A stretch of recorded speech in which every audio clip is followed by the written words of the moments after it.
mad because he bought her puppy and she lived, and I ain't seen her back yet. Uh-oh. So, Not only did they lose their dog, you ended their relationship. ain't The you? demise maybe, of the- and I asked him, I said, is she mad? Because I hadn't seen her. He was like, no, she's not mad. But then I seen her dad yesterday because, They come to get her stuff. no, he was at one of my cousins. Oh, okay. Because she passed away, her aunt passed away, so. He was like, yeah, she told me her puppy ran off. Uh-huh. Uh-oh. This is all your fault. Just a little, like you said. Just a I take little. Yeah, You got a little. I hope they show back up sooner or later. I don't know. You lost your dog? No, my neighbors, both of them ran away because, Yeah, we were setting out fireworks and they let them outside to come to use the bathroom during the fireworks. Oh, then it was meant to be. The dog didn't want to be there. Okay, I feel you there. All right, now, Marcia, what about you? What did you blow up on the fourth? Oh, I didn't blow up anything, but we just went to, the McCrae's Lake House. They had some fireworks, and then the other people around there have fireworks. They probably did it for an hour and a half, 2 hours, all kinds of boats out there. And So you guys went down to the lake? Lake Tillery. Lake Tillery. I honestly, I've not even heard of Lake Yeah, Tillery. that's close to home. 90 miles away.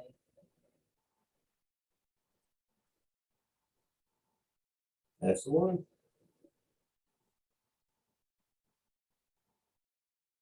So does anybody have any stories of putting into practice what we've talked about? Angela, did you go and take over a store one day?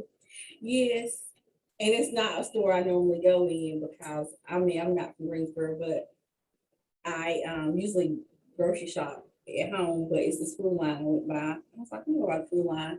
And it was this guy in there. And when I came up, he was just like having a bad day. Like he was just mad. I was like, are you okay? He's like, no, I'm not okay. He's like, my supervisor and another one of his coworkers are getting on my nerves. They're not helping me. And I know his line was backed up. Uh-huh. And he was like, I had to come in early and I hadn't been too long, just came in and they blowing my high. What was that? He said, Look at it right there on Angela's forehead. It's there too. It says, tell me everything. yes, Don't and I hold was back. like, he was going at it. And I was like, you feel better? He said, yes. He's like, they need to come on because I'm ready to go. And I didn't ask to be here, but I came in, even though I was feeling good. He said, well, they have really blown my high. I was like, oh my God. He needed you in that moment. Yeah. He needed yeah, you because uh-huh. he was bubbling up. He was Right. gonna boil over on somebody who wasn't interested and get himself into trouble. You helped him not get in trouble. Yeah. I didn't even ask his name. I just let him go in. Just let him go? Yeah, I did. I just let him just go in. That's beautiful. I like that. Penny, you got any stories? No, not really. No more stories? Okay, fair enough. What about you, Marcia? Yeah, I went to a BP and see what day that was, can't remember, I think it was Friday evening. Standing there at the counter waiting on Oakley to decide what he wanted, and man was being so patient, and I was like, so what's the best part of your day? He was like, tell you in a couple hours. But then he was like, no, really, he said, it's been a good day. He said, I finally, he started telling me how he's finally getting a weekend off, and he never gets a weekend off because he's always working at the store, and he's not there. He's EMT, but he had worked enough hours to where he got some time off with that as well. So he had time off from both. And yeah, it was a pretty good Oh, nice. conversation. So he's working at the store and he's in the EMT? Wow. That's a lot of good stuff to learn about somebody. I like that. It's a good story. I did remind him that it was 4th of July weekend, so I was aware that he was probably still on call.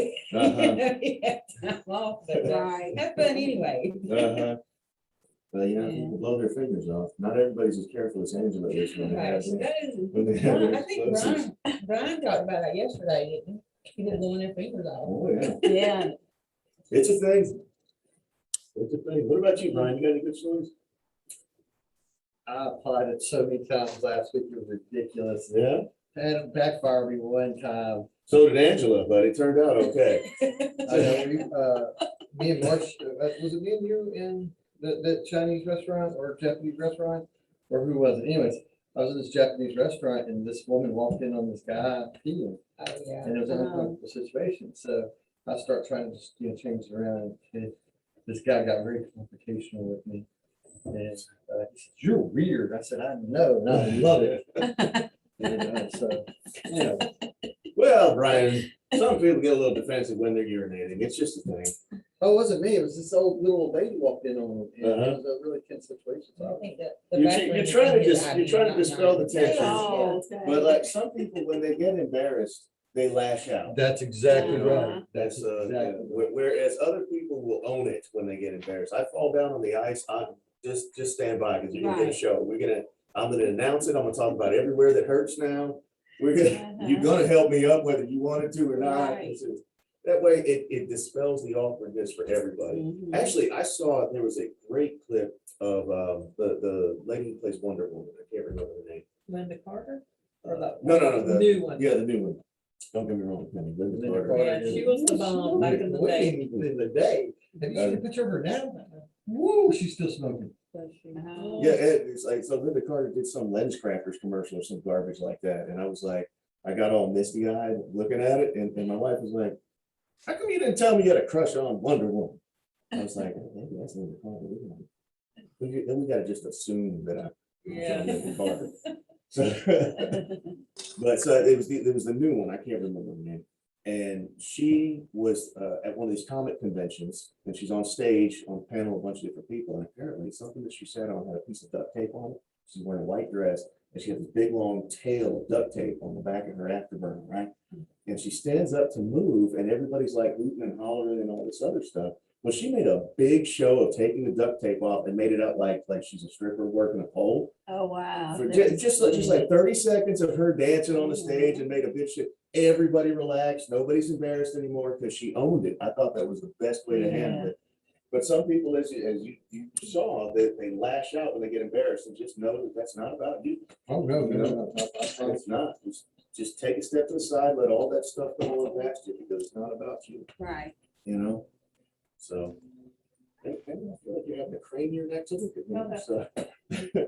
I apologize. We literally put it on wheels so we could move around just around you. It was, is it because I move around so doggone Oh, no, we cleared the way for you.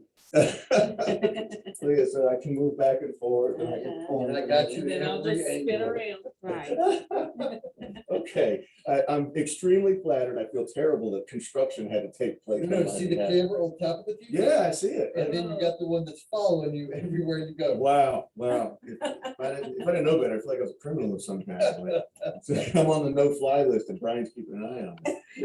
I do have to make mention. of- You got going. I know it's old hat to you guys. You guys see it every day, but that's a work of genius. And I'm It is. like mind blown about it. I've been hauling that projector and a screen place to place.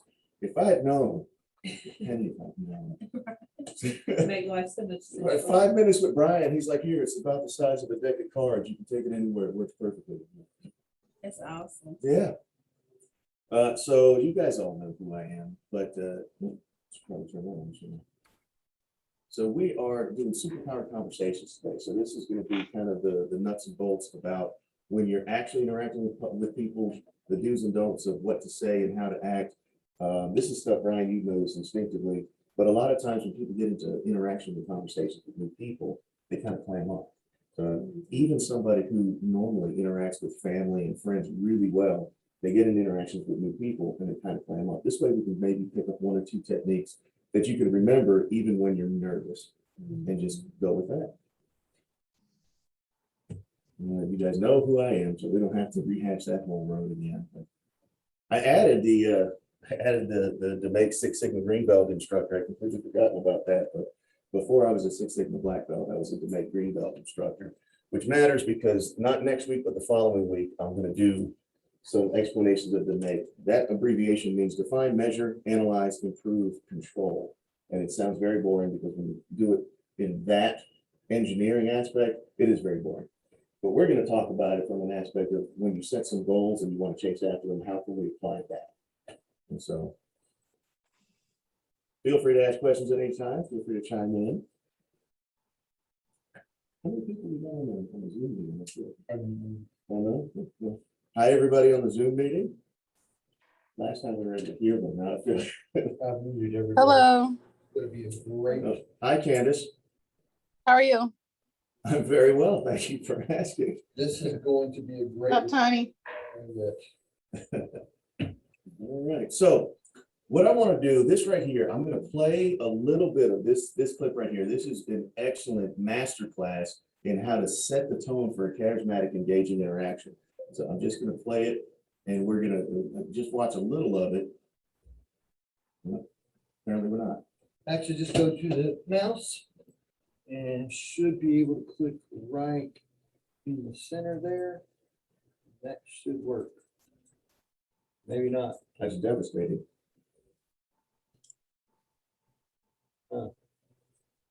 Down there. Good. It's right there. Nope, so close. Actually, hit escape on that. Did you enable? There it is, enable content. I said it's gonna be a great recording. It's excellent. This is fantastic. This is how we adapt, improvise, and overcome. That's right. And we continue on. So, God willing, now it'll work, right? Yes.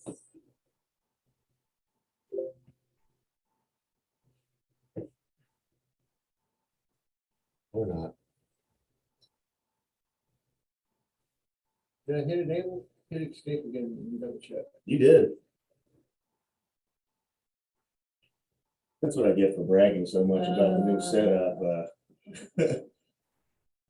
Where's Jessica and Sunny? They, as a team, they really made this work. Just hit last play time. right there. Hit play right there. Just hit. The giant play button in the middle, see if it'll work. Yep, get it. Now expand it. Right here, Uh-huh. maybe.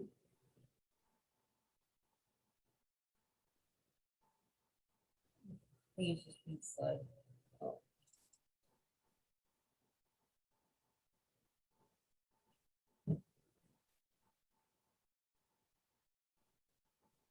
We've got life. Right.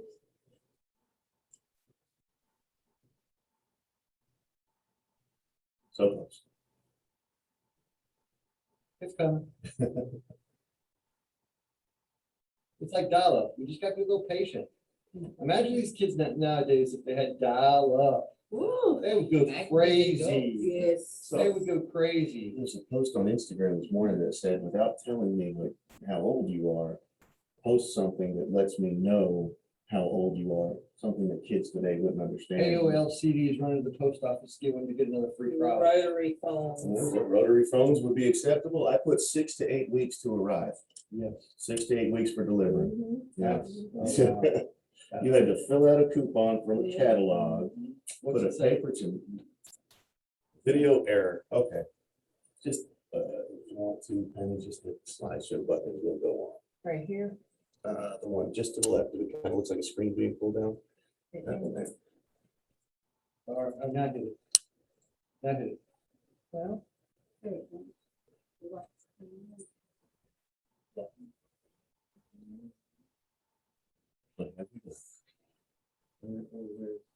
Can my screen be?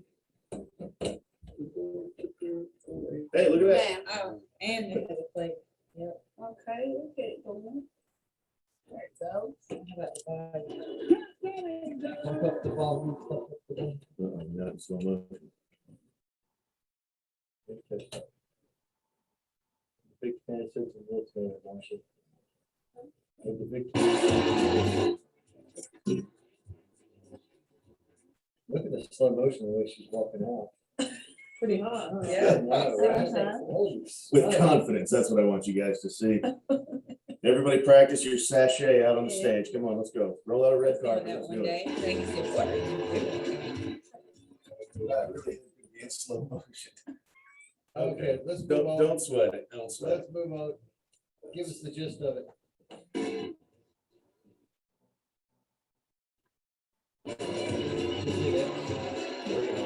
Everything was slow motion, including the mouse. There we go. Mouse is starting to catch up now. So Kat Dennings comes out on stage and gives him a hug and then kind of gives him a little pop on the cheek. And then she does a little dance with him and they end up conga lining over to the chairs and then sitting. This is the first time they've interviewed, so that it's not like that they're not dating or anything. They conga line over to the chairs and then he gives her this great big compliment, like you look spectacular or something like that. And then she says, thank you.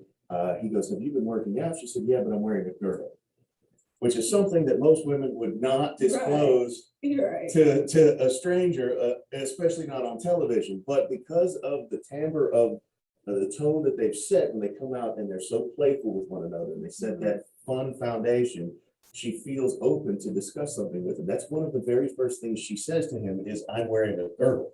That's not usually how people would introduce each other, but it is something that you would say to somebody that you feel very comfortable with. Right. And so if you can take, and this guy, the reason I picked Craig Ferguson, and Brian, I know you've studied Craig Ferguson, he is a master of making people feel good about themselves and a master of making people feel comfortable instantly. And so that's why I picked him. He makes people feel so comfortable, so fast that they'll tell him anything. Yeah. Evidently, yes. So here we've got, that one is not me. Not me. I promise you it's not me. Let's see if we can make it. Maybe make it stop. We got errors on our Zoom meeting. We got unable to process requests. We can make it through this, I promise. Still on that right one. Working on it. Okay. So we have a clinical definition of conversation. A talk, especially an informal one, between two or more people in which news and ideas are exchanged. I don't know about you, but that sounds like a boring situation that I don't really want to be a part of. In that particular situation, you don't get to talk about how you blew stuff up in your backyard and made the neighbor's dogs run away so his girlfriend dumped him. That's a story you don't get when you're exchanging news and ideas, right? You don't get to hear about the stuff that's really going on. The guy who got walked in on the bathroom and the old lady found him and he got really mad and ran away screaming at Brian. That's a story you don't get to hear in a boring conversation.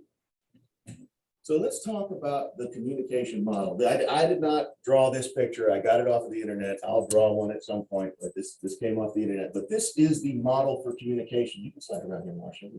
It's not that, it's just the light of a flare on it. Which is actually great for what the point that I'm trying to make. When you have a message, you have a sender who's sending a message. You have the receiver who's intended to receive that message. And then that receiver will give you feedback. But the thing that you never really talk about is the interference or the noise around it. You ever heard somebody say, I need to cut through the noise? If you want your YouTube channel to be successful, you got to cut through the noise. If you want your particular sales presentation to be successful, you have to cut through the noise. You have to cut through all the, I'm Nigerian Prince and I have gold bars for you. You have to cut through the car warranty. I'm from the Department of Discovery and MasterCard. I just need to verify your social security number. So when you call somebody, you have to cut through that noise and get them to trust you, get them to understand that you have their best interests at heart, as opposed to all the noise that's around them. This same model works for any time. If you actually have literal noise that you have to cut through, if you have several children and you're trying to get one of them's attention and teach them something that really matters, you have to cut through the noise. My kid, I don't have one kid, but I have to cut past Minecraft and Twitch streaming and YouTube and everything else in order to get him to listen to daddy for a few minutes.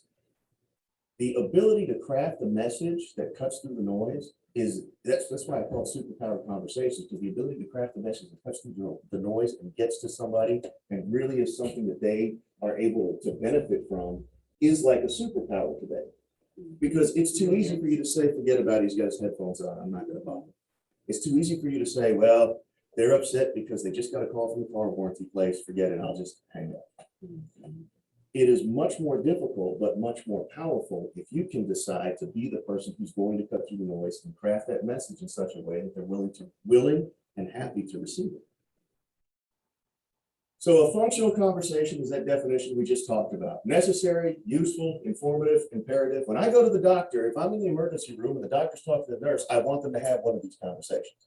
I want the doctor to say, go get me whatever of whatever. Bring him erythromycin because he's allergic to penicillin. Necessary, useful, informative, imperative. Please have those conversations. If you're my doctor or my lawyer, Mhm. if you're my friend, I'm good. I don't need it. Unless you teach me how to change my oil, I'm good. I don't need it. Now, that fear of conversation comes in, just like we talked about in overcoming interaction anxiety. That same question, what will I say? How will they react? This is the same stuff we've been dealing with since you first set foot on a school bus in kindergarten. What am I going to say to them? What if they don't like me? What if I say the wrong thing? That functional conversation we just talked about is the place at which, if you're living in that place, that's where you feel that fear the most, because it feels pressure and it feels potentially boring. If you have to be the receiver of one of those, it's potentially boring. If I came in here and I was boring, and please throw a rock at me if you think I am boring, but if I came in here every week and I was boring, you guys would start dreading me coming up here. And I don't want that. You guys don't want that. But functional conversation has that drawback, is that it's always going to be potentially boring. And so you still have that fear of what are we going to do? What's going to happen next? Then you, on your end as the sender, you worry about, what will I say? I'm going to pick up the phone, I'm going to call them. What am I going to say? What are they going to say? Am I bothering them? They're going to be mad at me for bothering them? We have to be able to have the tools that we need to overcome that fear of conversation. If you, like a Brian, he feels completely comfortable in interactive conversation, so much so that he tried to displace the tension in a situation where, the lady walks in on the guy going to the bathroom. Most of us would have been like, I'm not in this. I'm not in it. That seems like a problem between them two. Not Brian. He wants to displace that tension. Maybe we can all have a good experience. Maybe we'll all be friends at the end of it. Can we agree nobody's batting 1,000? Not everybody's going to like you. Not everybody's going to enjoy a conversation with you. But what you can do is maximize the number of people who will and maximize their enjoyment of that time with you. In a lot of ways, your recruiting process does a lot for that, because everybody in here has that in them, and so a lot of the things that I would be having to teach people from whole cloth, you guys already know. Angela's got one of the best smiles that there is. Penny, that smile, let me tell you. Marcia, you're incredibly engaging when you talk, and you're not stressed out about a test you're about to take. So the people that you're pulling in are all fantastic in that way. So remember your pre-qualification triad when you go to start a conversation with somebody, and whether you do it consciously or unconsciously, you're recognizing that you make those decisions immediately in just a second before you start to do so. When you go to talk to somebody, your scenario was phenomenal, but just phenomenal. And so, you said, okay, no matter how high he is, he's not going to kill me or eat me. Right. Okay. Uh-huh. And you know what? Has anybody ever been able to have a conversation with an angry person and get them to calm down a little bit? Yes, they have. Is it physically possible? Absolutely. And you were able to give him an opportunity to kind of vent that frustration to you with the billion-watt smile and calm him down before he unloaded on some uptight lunatic Right. who's some, let me talk to your manager person, Mhm. and he didn't. Now he's in trouble. Now he's got a whole other world of problems that he didn't have. Right. You were able to help him because you decided in this particular scenario, all of these things come out to my benefit, and I have the opportunity to help him. He's going to remember you next time you go in there. Yeah, he will. I'm telling you, Uh-huh. you are 100,000% memorable. So when we talk about conversational interaction, that there's the definition of interaction. I'm not going to read it to you, but the major parts of that, oh, you can't see it at all, can you, Marsha? Oh, okay. Reciprocal actional influence. So we have reciprocal, which means back and forth. That's the sender-receiver model that we were just looking at. Mhm. It promotes involvement.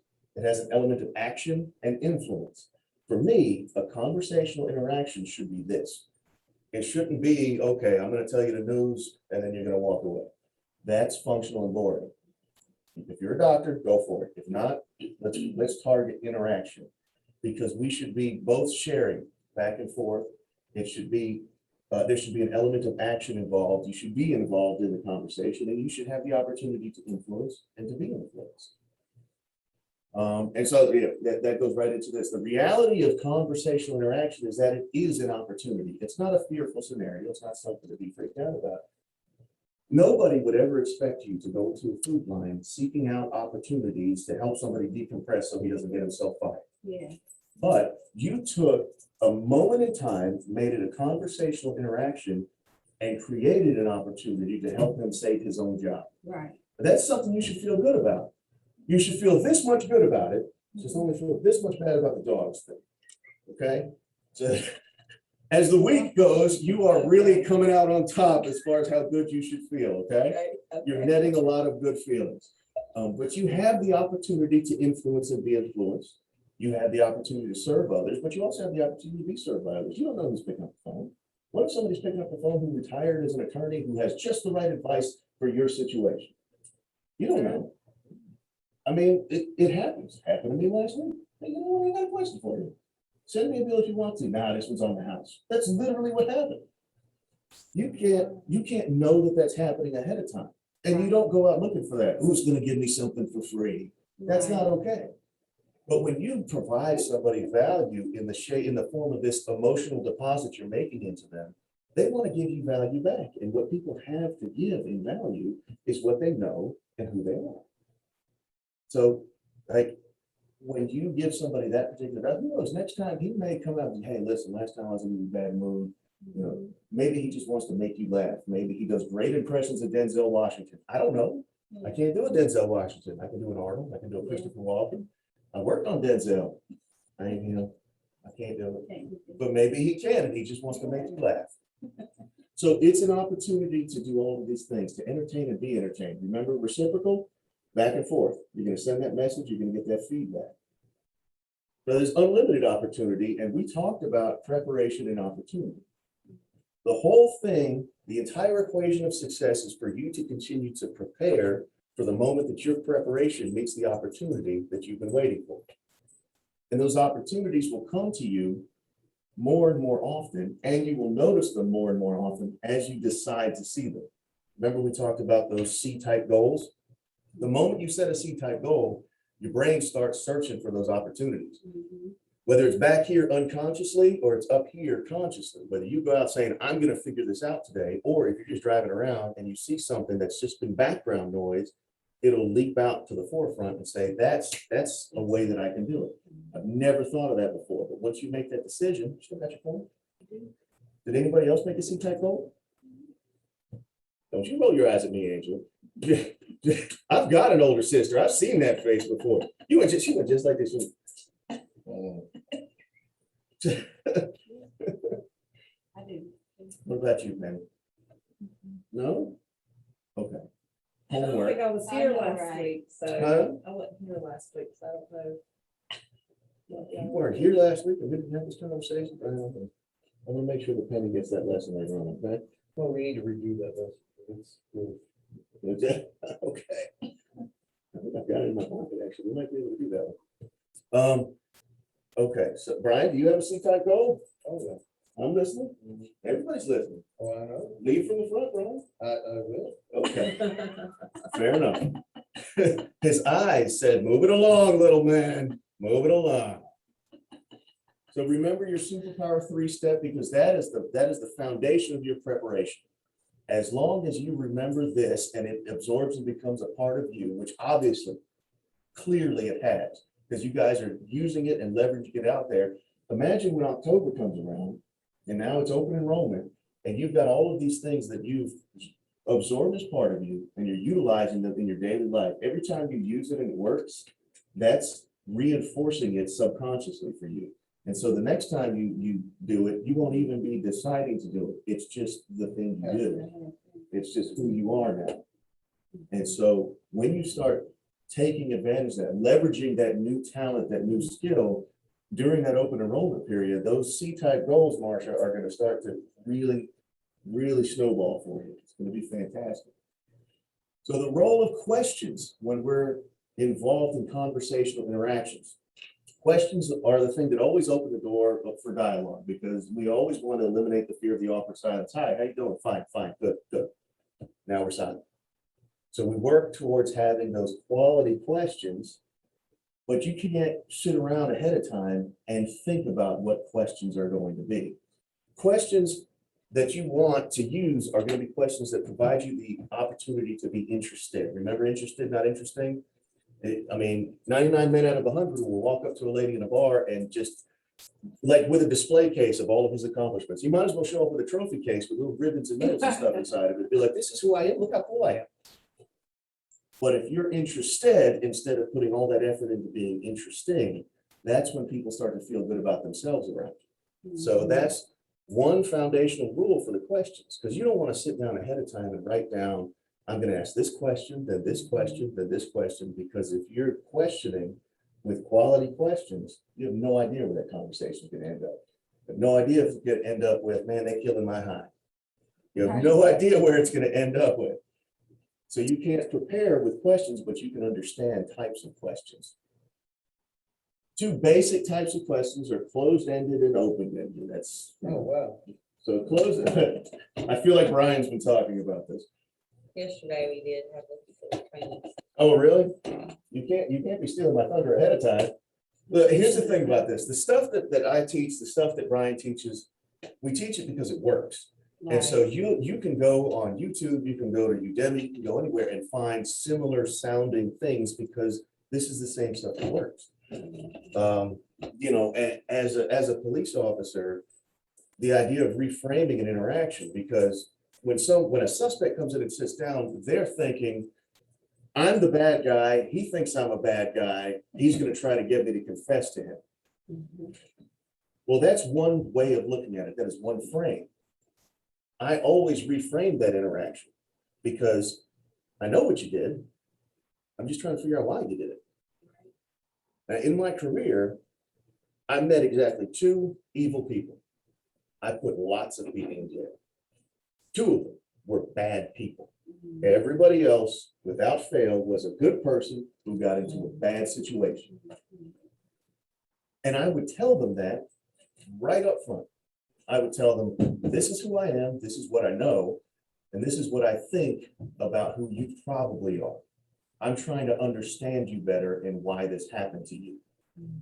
That's a completely different frame. And the only reason that it worked is because I meant it.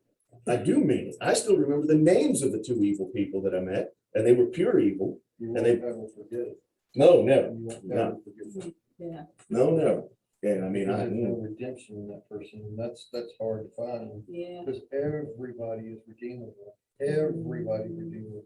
But when you meet those two that's not, you know that hair stands up in the back of your neck. that's true. You know what's up. I mean, all of you are here for a reason, right? Right. It's because I handpicked you, right? It's because you can tell good people from bad people, and that's what's up. So that's why a lot of it will sound familiar from one place to the next, because that same thing works. I taught it to other detectives when I was at the police department. They're still doing it. It still works because it's still reframing things. The bad guy's not a bad guy because he's a bad guy almost all the time. He's a bad guy because he got into a bad situation, and he does need somebody to talk to about it, and it's got to get worked out one way or the other. You don't want it to end up in some 5-state manhunt culminating in, you know, somebody getting beat up out there. That's not the best thing for everybody. The best thing for everybody is for it to be worked out peacefully and voluntarily. So going back to the questioning thing that Marsha pointed out, you've heard this before. Excellent work, Brian. Closed-ended questions and open-ended questions. Your closed-ended are going to be your yes, no questions, the this, that questions, and they often include what, when, and where. Well, where's the McDonald's? It's on the corner. That kind of thing. But I say often because when it deals with life-changing moments, what, when, and where can very easily be open-ended questions. Do you remember where you were when you first heard about 9/11? Yes. Can you talk to me about where you were when you first I was at work. you were at work? Tell me more about that. We were all just sitting around working, worked at a furniture store. And that's when we heard about the first one, Mhm. and we thought that might have been a fluke. But then whenever we heard about the second one, we knew it. And then that's whenever we figured that it was terrorist act. Terrorist act, yeah. So you see how I got a story. She's painted a picture. Now I even learned that she used to work at a furniture store. I didn't know that about Penny before. So if you ask, even though these are typically closed-ended questions, if you ask them about certain types of life-changing events, they can be, you know. when did you know when this? I don't want to make examples because I don't want to accidentally step in something that somebody's going through right now or whatever, but you guys understand the concept. And what, when, where normally close in, but they can be. Now, open-ended questions, your whys and your hows are always going to be open-ended. Okay? How did you make that happen? Why did you do that? Why do you think that is? I also like, you can take just about any type of question and say, tell me about that, or talk to me about that, and create an opportunity for an open-ended question. You say, talk to me about what, talk to me about when, talk to me about where. That's not, when you say talk to me about where, you don't get an address, you get a story. I want the story. The story is where people keep the information. Because without the stories, we lose who we are. Without Marcia's story of who she is and how she became who she is, she loses who she is. Without Angela's story, she loses who she is. So to get somebody's story out of them, simply say, talk to me about it. You start getting their story and they start warming up to telling you their story. The more they tell you that you give them positive feedback on, the more interested that they are in talking to you. Then they really feel good about who they are when they're with you. They want more opportunities to interact with you, even if that means purchasing something. So if I'm hearing you correctly, what you're saying is open-ended question is to go before, closed-end question is to move the road to the sale down the road. Yes, or to gather information or clarify. Yes. So gather information or clarify. Yes. Yep. I would agree with that. I would. So open-ended questions allow the other person to speak more freely. They generate an exchange of ideas.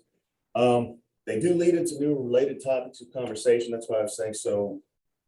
Like with Penny just a minute ago, we started out with talk to me about where you were with 9/11.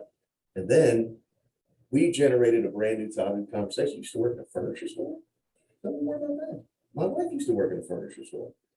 Now we can go into that conversation. Now I'm learning more about her. How did she come to be working at a furniture store? Was her mother an upholsterer? Did you work there? Were you paid on production? Because they don't do that anymore. But back then, if you were fast, you could make a lot of money working production. So those open-ended questions allow that. Now, one thing that is phenomenal about an open-ended question when you first are meeting somebody is it can give you insight into what your receiver, the speaker, values. And this is something that I do all the time. Brian, you're great about this. You talk about how where you play the dumb country boy. You've said that 1,000 times. You play the dumb country boy. And a dumb country boy will say, I don't know, you from Adam's House Cat. Tell me about yourself. And then now I'm listening. I'm tuned in because I want to know, where do you begin? Where do you begin? Because that's what you value. Where do you begin? We had a gentleman who applied for a job and the boss wanted me to check him out. So he had me interview him first. And I did that exact dumb old country boy script. I don't know you from Adam's House Cat. Tell me a little bit about yourself. And he immediately launched into talking about his kids. What does he value? His kids. He could have launched into telling me his resume and where he went to school and where he got his degree from and all this other stuff about making himself seem interesting. But no. What he did for me was he laid a foundation of, you know what, I'm applying for a job, but I'm a father first and foremost. Which is important. Which has the subtext, if you want me here, that's going to have to be okay with you. That's the type of place that I'm looking to work, as a place where culture values family, which was phenomenal to me. That made a phenomenal impression on me. So as a first question, to simply leave it the most open as you possibly can. Talk to me about yourself. Tell me about yourself. Listen to where they start, because it'll tell you where they want to be. Conversational questions. We've been over this a couple of times, and it'll continue on because it's so imperative. Don't go down the path of a question that can be answered with fine. How are you? Fine. How was your trip? Fine. How was your 4th? Fine. What did you blow up on the 4th? Is the question I asked you, Angela. And I got a great story, a phenomenal story. I learned so much about you. I learned about your neighbors. I learned about their dogs. I learned about your family and where they live and where they come through on the way to buy illegal fireworks. Like, we learned a lot from that. But if I said, how was your 4th? And you said, fine, would I have known anything? Yeah. I would have had none of that. Do you know what a good experience it was to hear all that stuff? We were all in here laughing. that used to be me. I just cut people short like, okay. Mm, Yeah, fine, yeah, okay, good. Yeah, All I right, then. used to do that way. I like that, Oh, used wow. to. I see you're coming into your own. I like that. So unexpected questions, but specific questions. Don't give them too much because then it gets overwhelming. Mhm. But an unexpected but specific question, Penny, if you could have one superpower, what would it be? Oh, geez, mind reading. Mind reading. That gives me insight into Penny and what she values. She wants to know what people are all about. She wants to know what you're thinking. I like that. You want to know nothing? I'm thinking super strength. That's what I would have chosen. But I'm a Philistine and a savage, so what can you say? Tell me about something that made you laugh. I'm gonna have to, well, that's terrible. Oh, you know what? I was editing that when the power went out this morning. That was supposed to say uncontrollably this weekend. That's what I was typing when the power went out. I always tweak on the day of, I keep it fresh in my mind by going through it, and I always find a word or two that I need to fix. And then tell me about the most interesting new person you met during your trip. Instead of how was your trip, which ends with fine, it was good, it was good, it was hot. Don't you always get a weather report when you ask somebody about their trip? How was your trip? It was fine, it was fine, it was good, it was hot. It rained the last 3 days, so that wasn't fun. What the hell kind of conversation is that? Tell me about the most interesting new person. Well, it was raining on day 3, so we spent the day most of the time in the bar, and we met this chucklehead from the Bahamas. Let me tell you. Then you get a story. You get insight into who that person is, what the experience was. Pre-qualifying the question is when you have a question that could give a negative connotation or could sound critical.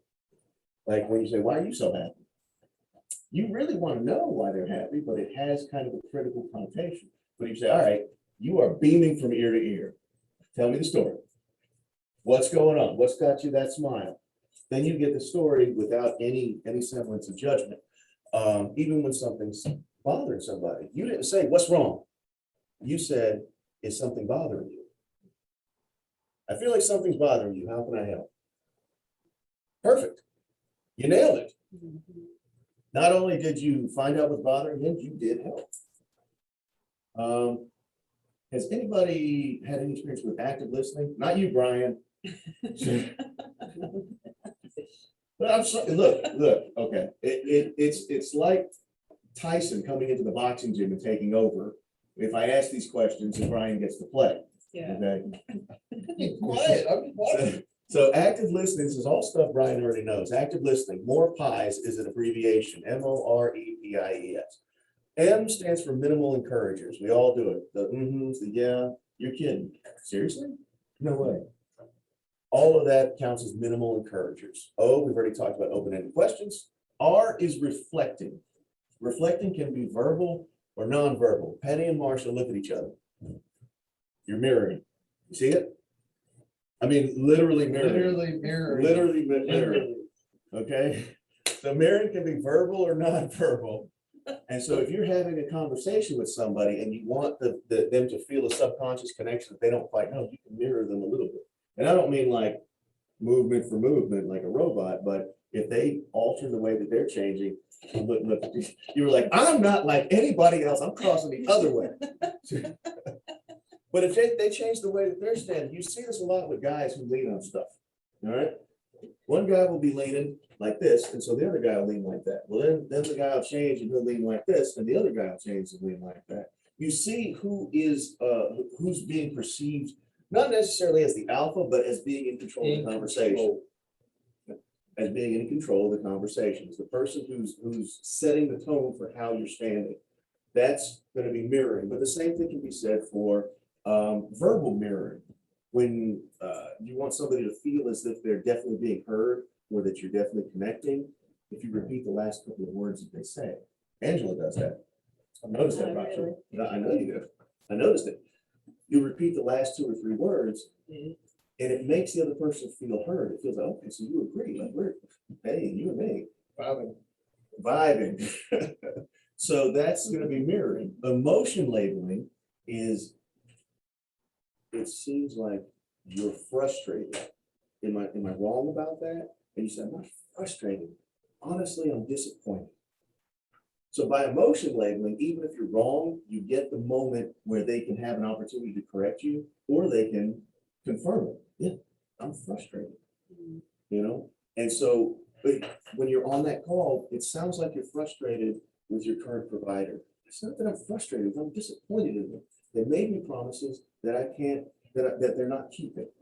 That little interaction has so much information that's good for you, because what do they value? They value you keeping your word. If you say you're gonna come help them chop wood that weekend, come help them chop wood that weekend. Ain't got nothing to do with insurance, but come help them. That's exactly right. You know, so that's what they're valuing, is somebody who keeps their word. If you say you're gonna do something, say it. If you say you're gonna call them Wednesday at 3 o'clock, at 2:59, be dialed. Be there when you say you're gonna be there for them. So those opportunities for emotion labeling, you'll be able to glean what somebody values and the experience that they're having. I statements are when you take ownership of the service. I can make sure that gets done for you, or I can handle that for you. Take ownership of what's happening, make it an I statement. Even though we don't, I is not something that we as a superpowered interaction person want to use too much. If you're taking ownership of something that you're going to do, I will call you Wednesday at 3 o'clock. Take ownership of it. Instead of saying, be by your phone Wednesday at 3, take ownership of it. Effective pauses, if you are about to make a meaningful statement, or you have just made something that you feel like is meaningful, take a little pause. Let it hang in the air.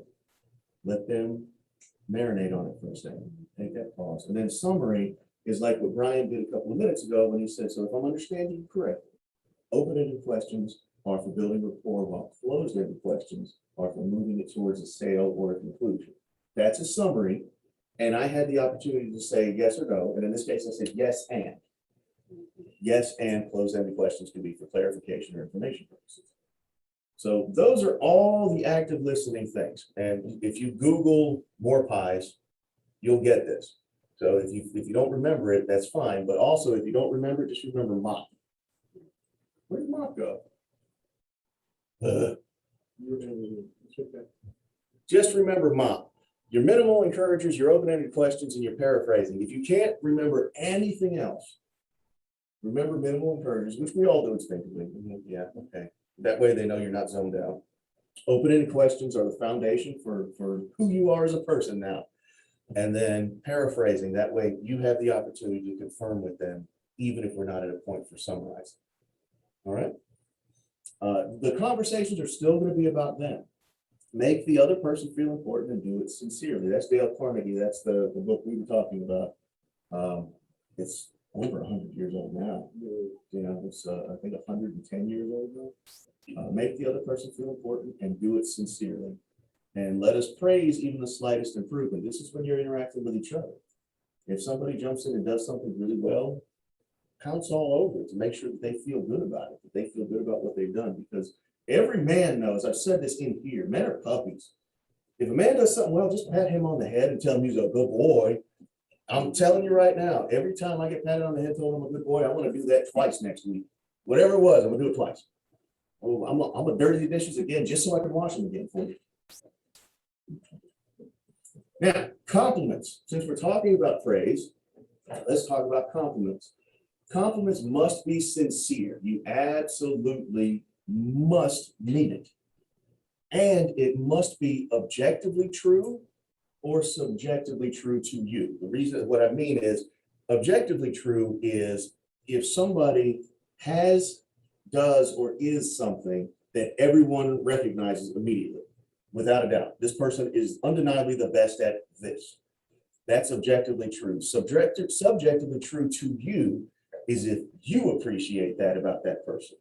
Not everybody has to, not everybody likes that about somebody, but if you appreciate it about that person, that means it's true to you, it's still a sincere compliment. And so if it's subjectively true to you, you can let fly with that compliment, absolutely. But also make it specific. Remember we talked about the counting on the fingers?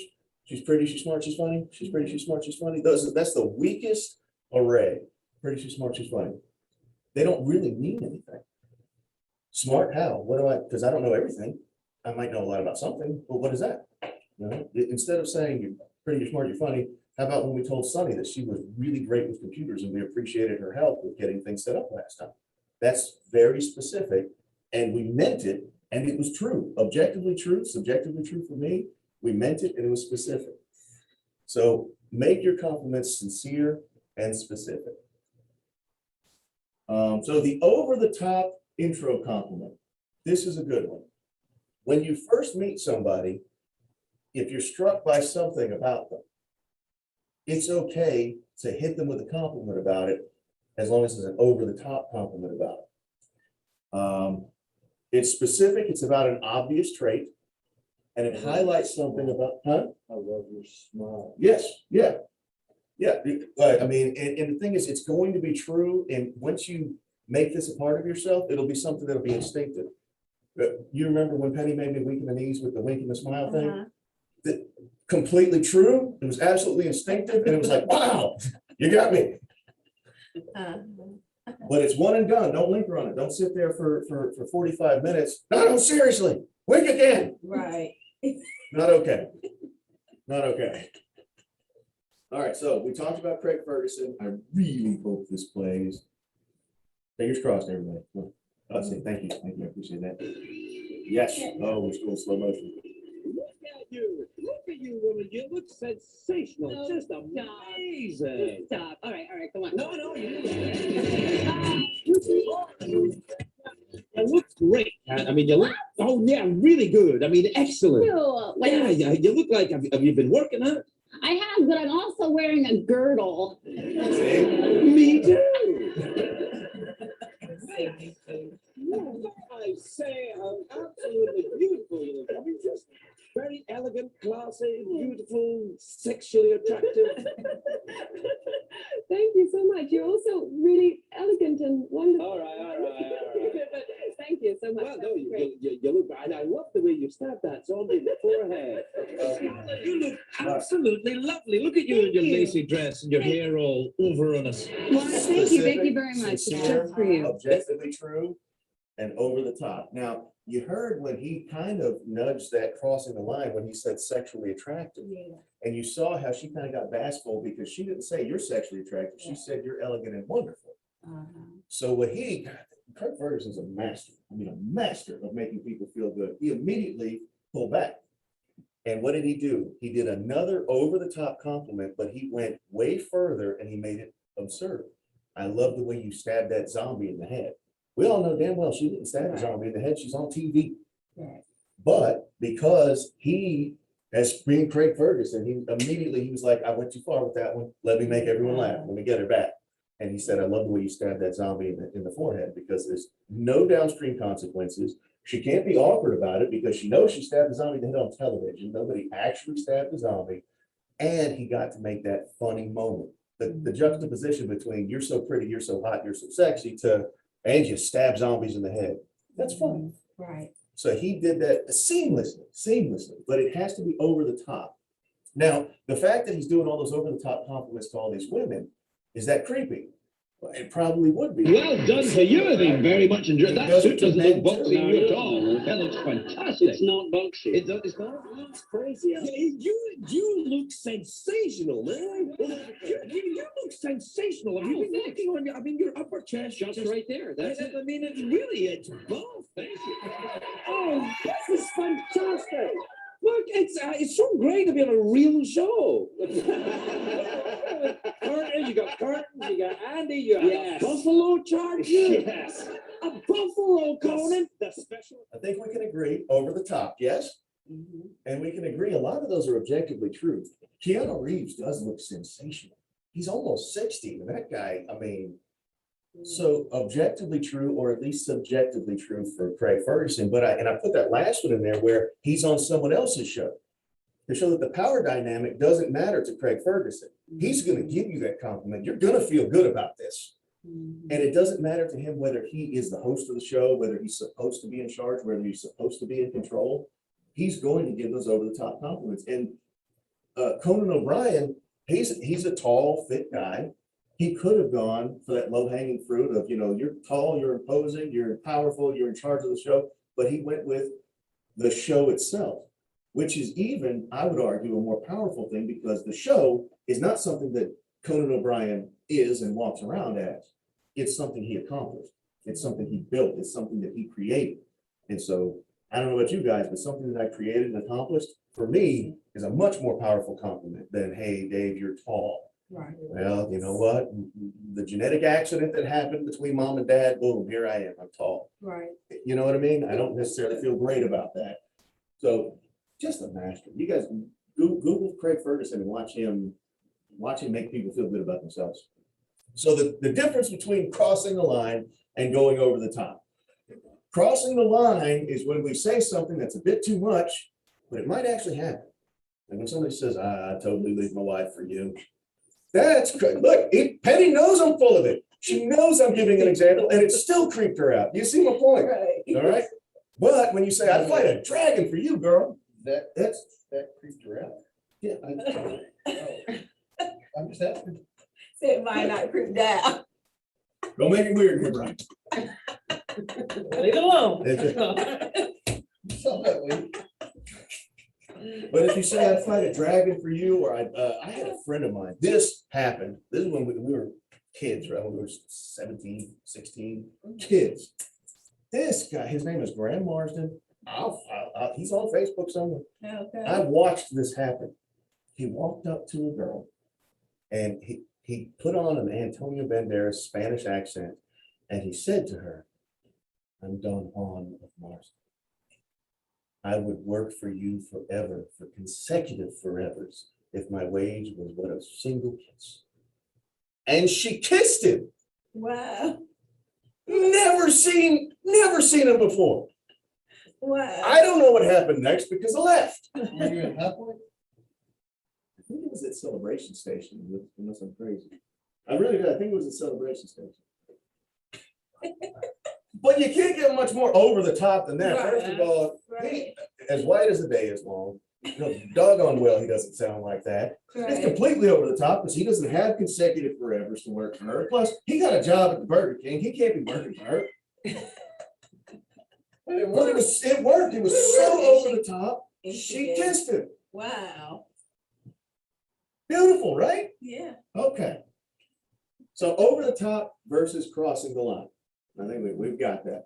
Set a foundation of fun early. Remember I told you guys didn't get to see it, but so Kat Dennings came in and she gave him a little pop on the cheek and then they started dancing with him. And then he jumped right in with it. As she's dancing, he began dancing and then they calmed the line over to the desk and the chairs. That's a foundation of fun. That's why she felt so much more comfortable with him immediately because she tried to set a foundation of fun. He jumped right on board. He was accepting and he even came along with it. Then he hits her with that over the top, you look sensational compliment. Have you been working out? And then that inspired her, as opposed to Marsha who's yawning, that inspired her Sorry. to give the disclosure about the girdle, which is not something that people would normally disclose to somebody. That foundation of fun, the over the top compliment, the physicality, the taking part in the dancing, it set a tone where she could trust him. She's in an environment where she's comfortable, where she feels like she can trust him and she feels good about who she is when she's with him. And we're not going to even try that again because I couldn't get past it. I tried. That's the video again. Let's see. Make it stop. There we go.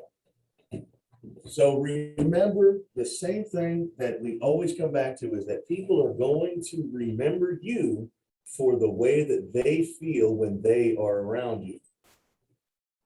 And so your job is to make sure that you provide scenarios in which they feel good about themselves when they're around you, which makes them want to seek out opportunities to be around you. And then that phrase from the Science of Getting Rich, which I think you wrote down. You write down the title of The Science of Getting Rich that first day? I forgot to tell you, you ain't gotta buy that book. It's in the public domain. You can go online, you can download a PDF of it. You can even, there's audiobooks all over YouTube. People have read it. So you can just plug in and listen to it while you're doing anything else. Who wrote that book? Wallace Wallace. Wallace Wallace, right. Remember Doug? So leave everyone with the impression of increase. When you interact with somebody, when they leave your presence, They should be walking taller. They should feel better about who they are. They should be more confident. They should feel better about themselves and what they can accomplish. Like your guy, he was this far from being fired, and you know it. Mhm. So leave everyone with the impression of increase. And it's just, which is what I get whenever I come over here. Like, I'm gonna be honest, you guys think you're learning from me, but I am sponging from you guys. I'm just selfishly taking, just so you know. So I leave here and I feel great. And I hope you guys get something out of it as well. So leave everyone with the impression of increase.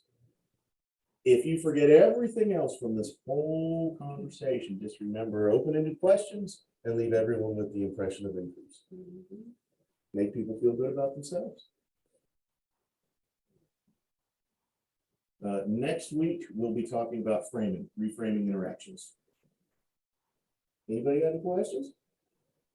Marcia, you can just take a nap if you want. I apologize. I'm not offended. It just shows me where I need to punch up my No, it's presentation a not little you. bit. Huh? No, it's not you. This, I love this training. It is really, it's inspirational. No, last night I kept her up to like 3 AM because we were busy talking on the phone about some situation that was going on in our lives.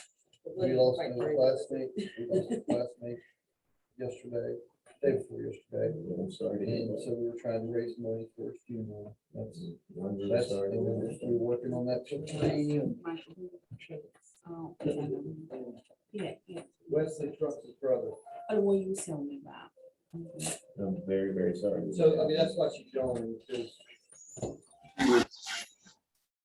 Around. Does anybody have any questions here or in cyberspace? No, but several thumbs up. Thank you very much, Randy. I appreciate that. Yep. Well, good then. So my thing is transitioning from because I'm really good about giving people a way out, especially on the phone Okay. with that we get fee, is that fun, something like that. You know, just, I know I'm giving one out, so my thing right now is transition between that, posing a question and turning it into opening a question, have a conversation to move forward instead of opening that door for them to exit. So if I'm understanding you correctly, you give them an out by ending your questions by saying, would that be good for you, or is that fine? Or is that okay, or do you have time for that, or, just, How about one little tweak? yeah. Instead of, is that okay, which is closed-ended, gives them an out to say, no, that's not okay. Is that fine? Closed-ended, gives them an out. How about, how do you feel about that? boom, We're gonna do A, check the luck. we're gonna do A, B, and C. How do you feel about that? Talk to me about how that works for you. And now you got a story. If you, and I don't know what point we're in, but if you presented something to them that you feel like would work for them and work for their situation, instead of saying, is that fine? And you say, talk to me about how you feel about that. I don't think you get a sale right then. I think you get a story right then. Well, so my cousin did something a little bit like that, and this was my cousin's experience. This is what happened. Well, you've learned about him, you learned about his cousin, you learned about previous experiences, and you've learned about the source for an objection. Because if his cousin had a bad experience, then he's not saying no because he thinks you'll give him a bad experience. He's saying no because he's afraid of his cousin's experience. Now you have an opportunity to reassure him about the experience he'll have with you because you I didn't help his understand, cousin. I understand, Connie, but your cousin unfortunately didn't have you working for him the way I'm gonna be working for you. Let me ask you a more important question. Let's find out exactly what your need is before we continue, because to be honest, I don't even know if I can help you. So, and then ask the question, and you know that. Yeah, that's also a good thing he's saying when you add in that scarcity. I'll be honest, I don't know if I can help yet. I need to know a little bit more. Because now it kind of puts, it reframes the dynamic. Instead of, I'm trying to sell you something, it's you have to explain to me how I can help you. And so now this person feels that obligation a little bit to explain, well, it's not that I don't want help, it's that I need this help, but my cousin ended up getting this instead. And so you have that opportunity, and it all came from just an open-ended question, instead of, is that fine, to how do you feel about that? Talk to me about how that makes you feel. Because like the OODA loop, as he calls it, right? The OODA loop, everything we do is they get pounded by all these phone calls. And you have to change that OODA loop that they're used to. Ah, leave me alone. Mhm. Yeah, So all you have to do is, that one line I put in there, oh wait, I'm not a telemarketer. You know why I do that? Because it stops the mindset of another telemarketer. You know, right? Because yesterday, like in our exercise, when we were practicing, and I asked you the simple question, do you truly believe that you're helping them? Remember when I asked you that? Because if you don't believe that you're truly helping these people, yes, you are telemarketers. Yes, you are telemarketers. But if you truly believe that you're helping these folks, are you telemarketers? No. Just yesterday when she was on the way home, you know what she said? There's a car broke down, but I think they got help, Brian. She did that instinctively, right? Because we talked about it earlier, like if I saw someone broke down on the side of the road, y'all know I would stop and help, right? No matter what my daddy yells at me about, they could be ex-murderers. See, that's a new dynamic I wasn't prepared for. It's one of those things you don't realize you gotta think about until it comes up. Right. Okay, so. I'm not driving the truck, so we're safe today. All right, so don't board a class, give a good presentation, don't get axe murdered by Brian. Right. Those are the new training Right. objectives.